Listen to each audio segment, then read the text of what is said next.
আজকে আমরা প্রশ্নবিচিত্রা রায়মার্টিনের ক্লাস 10-এর 2026-এর 26 নম্বর স্কুল এটা আমরা করব। তার একের দাগেরটা দেখো, একের দাগের একেরটা দেখো, কোনো মূলধন 10 বছরে দ্বিগুণ হলে বার্ষিক সরল সুদের হার কত হবে? তাহলে আই সমান এই আসল সমান পি টাকা, সময় বলেছে 10 বছর, সুদ আসল হচ্ছে দ্বিগুণ মানে 2p টাকা, সুদ হচ্ছে সুদ আসল থেকে আসল বাদ দিলে সুদ বেরিয়ে যাবে পি টাকা। সরল সুদের সূত্র আমরা বোস করিয়ে দিয়েছি, আই সমান PRT বাই 100, মান বোস করিয়ে দিয়েছি, দিয়ে আর এর মান আমরা পেয়েছি 10। এটা হচ্ছে 10%, মানে বি এর অ্যান্সারটা হচ্ছে সঠিক অ্যান্সার। এই যে দেখো, বি এরটা হচ্ছে সঠিক অ্যান্সার। এরপর দেখো, এক ব্যক্তি একটি ব্যাংকে 100 টাকা জমা রেখে 2 বছর পর সমূল চক্রবৃদ্ধি পেলেন 121 টাকা। বার্ষিক চক্রবৃদ্ধি সুদের হার কত? সমূল চক্রবৃদ্ধির সমান কি? সমান 100 টাকা জমা রেখেছিল, 100 into 1 plus R by 100 whole square. হ্যাঁ, এইটা 2 বছরে, ওই জন্য উপরে 2 লিখেছি, দিয়ে টাকা। এই আর এর মানটা বার করতে হবে। তাহলে প্রশ্নানুসারে কি বলা হয়েছে যে 2 বছর পর আমার কত সমূল চক্রবৃদ্ধি কত হয়েছে? 121 টাকা। তাহলে এইটা সমান আমরা সমান 121। এখান থেকে 1 plus R by 100 whole square সমান 121 বাই 100। এখান থেকে 1 প্লাস আর বাই 100 সমান এটা বর্গমূল করে 121 বাই 100। 1 প্লাস আর বাই 100 সমান হচ্ছে 11×10, আর বাই 100 সমান 11×10 মাইনাস 1 আর বাই এখান থেকে, তাহলে আর সমান কত বেরোলো? 10। ঠিক আছে, আর সমান বেরোলো 10%। এটা হচ্ছে সঠিক, সি এর অ্যান্সারটা হচ্ছে সঠিক অ্যান্সার। এই যে সি এর দাগের এটা হচ্ছে সঠিক উত্তর। 3 নম্বর দেখো, x² minus 3x plus K equals to 0 দ্বিঘাত সমীকরণে বীজদ্বয়ের গুণফল 2 হলে কি এর মান কত হবে? দেখো, তাহলে x² minus 3x plus K equals to 0, ax² plus bx plus c equals to 0 এই সমীকরণের সঙ্গে তুলনা করে আমরা a সমান পাচ্ছি 1, a সমান 1, b সমান হচ্ছে -3 আর c সমান হচ্ছে k। তাহলে বীজদ্বয়ের গুণফল কত? বীজদ্বয়ের গুণফল সমান আমরা জানি কি c বাই a। তাহলে বীজদ্বয়ের গুণফল তোমার প্রশ্নে দেওয়া আছে 2, সেই জন্য 2 বসালাম, আর c এর মান এখানে k, আর এর মান হচ্ছে 1। তাহলে এখান থেকে k এর মান কত পাচ্ছি? 2। এটা সঠিক অ্যান্সারটা হচ্ছে ডি এর অ্যান্সার।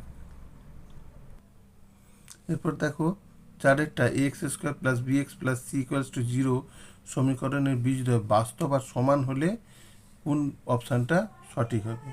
এখানে সঠিক অ্যান্সারটি হবে b² সমান 4ac। এটা হচ্ছে বাস্তব আর সমান হলে b² সমান 4ac, এইটি হবে সি এর অ্যান্সারটা।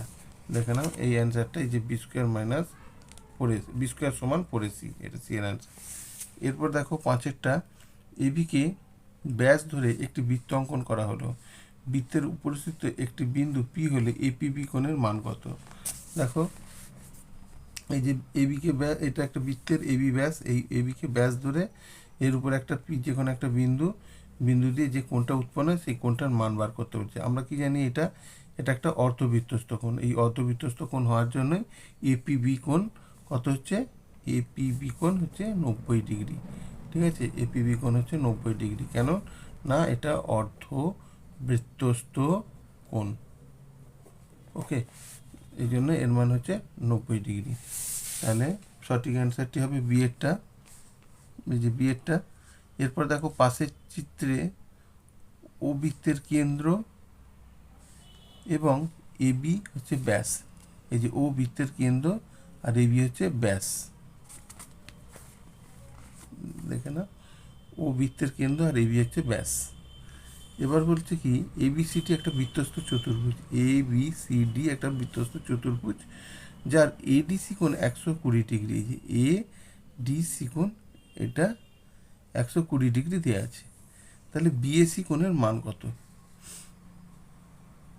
বিএসি মানে এই কোণটার মান কত? দেখে নাও, এই যে এই কোণটা এডিসি কোণটা বলেছে 120 ডিগ্রি, আর কি বলেছে? বিএসি কোণটা, এই কোণটার মানটা বার করতে হবে। ঠিক আছে, এই কোণটা বার করতে হবে। তাহলে দেখো এটা একটা বৃত্তস্ত চতুর্ভুজ, তাহলে এইটা যদি 120 ডিগ্রি হয়, এটা কত হবে? এটা হচ্ছে 60 ডিগ্রি, কারণ দুটো কোণের মান হচ্ছে 180 ডিগ্রি। দুটো কোণের সমষ্টি 180 ডিগ্রি হলে একটা কোণের মান কত বেরোবে? 60 ডিগ্রি। দেখে নাও, এই যে এবিসি কোণ সমান কত বেরোচ্ছে? এবিসি কোণ সমান 180 বিযুক্ত 120, মানে 60 ডিগ্রি বেরোলো। তাহলে আর একটা জিনিস দেখো, এই যে এবি হচ্ছে ব্যাস, আর এসিবি কোণ হচ্ছে কি? অর্ধবৃত্তস্থ কোণ। এই অর্ধবৃত্তস্থ কোণের মান কত? 90 ডিগ্রি।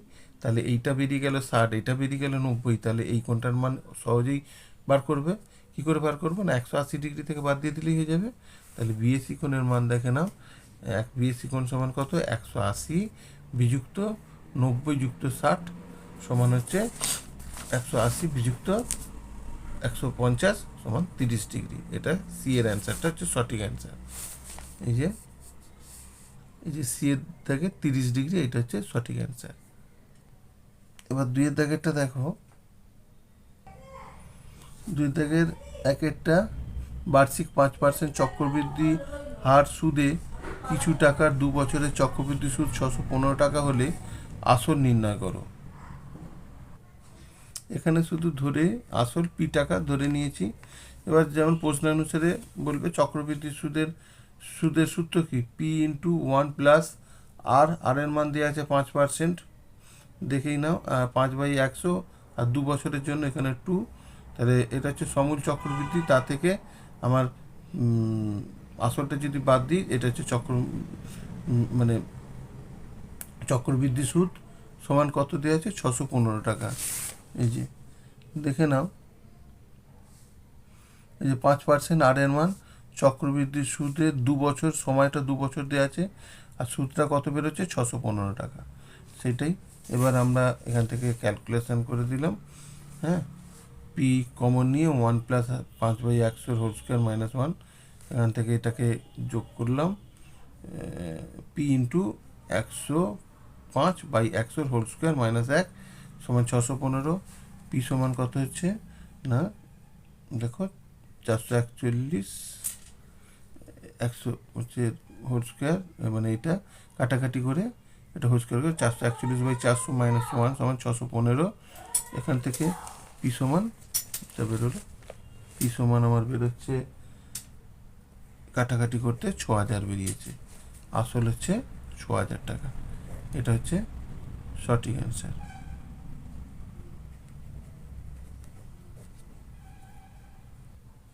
2-এর দাগেরটা দেখো, 5 minus 2x/x plus 5 minus 2y/y plus 5 minus 2z/z equals to 4 হলে 1/x plus 1/y plus 1/z এর মান কত? দেখো, 5 minus 2x/x plus 5 minus 2y/y plus 5 minus 2z/z সমান 4।